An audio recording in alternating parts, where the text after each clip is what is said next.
नमस्कार दोस्तों। बालकांड दोहा नंबर 6। कवन सो काज कठिन जग माही, जो नहीं होई तात तुम पाई।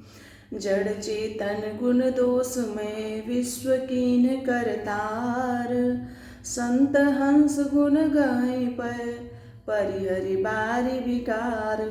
विधाता ने इस जड़ चेतन विश्व को गुण दोष में रचा है, किंतु संत रूपी हंस दोष रूपी जल को छोड़कर गुण रूपी दूध को ही ग्रहण करते हैं। कवन सो काज कठिन जग माही, जो नहीं होई तात तुम पाई। अस विवेक जब देई विधाता, तब तजि दोष गुण मनुराता। काल सुभाव कर्म बरियाई, भले प्रकृति बस चुकई भलाई।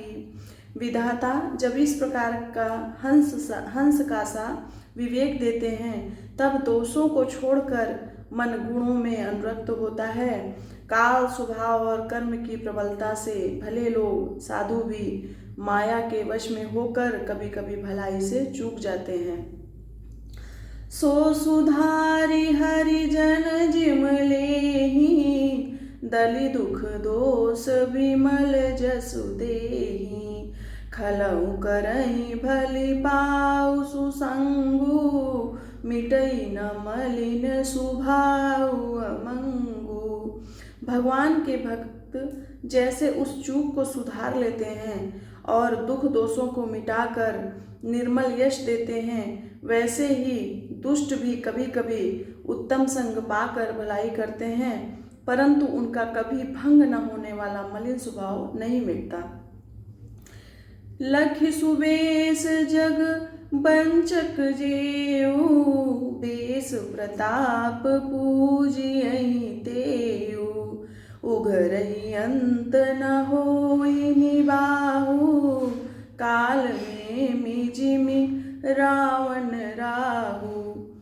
जो वेशधारी ठग हैं, उन्हें भी अच्छा साधु का सा वेश बनाए देख कर वेश के प्रताप से जगत पूजता है, परंतु एक न एक दिन वे चौड़े आ ही जाते हैं। अंत तक उनका कपट नहीं निभता, जैसे कालीनेम रावण और राहु का हाल हुआ। कियहु कुबेसु साधु सन मानु, जिमि जग जामवंत हनुमानु। हानि कुसंग सुसंगति लाहु, लोकहु वेद विदित सब काहू। बुरा वेश बना लेने पर भी साधु का सम्मान ही होता है, जैसे जगत में जामवान और हनुमान जी का हुआ।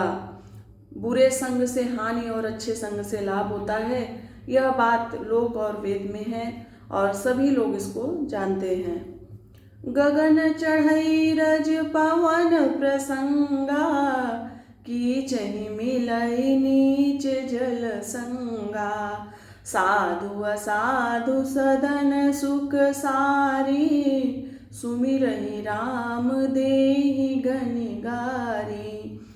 पवन के संग से धूल आकाश पर चढ़ जाती है और वही नीचे की ओर बहने वाली जल के संग में कीचड़ में मिल जाती है। साधु के घर के तोता मैना राम राम सुमिरते हैं और असाधु के घर के तोता मैना गिन गिन कर गालियां देते हैं। धूम कुसंगित कारिख होई, लिखिय पुराण मंजुमसि सोई। सोई चलय अनलय अनिल संघाता, होई जलद जग जीवन दाता। कुसंग के कारण धुआं कालिक कहलाता है, वही धुआं सुसंग से सुंदर स्याही होकर पुराण लिखने के काम आता है, और वही धुआं जल अग्नि और पवन के संग में बादल होकर जगत को जीवन देने वाला बन जाता है।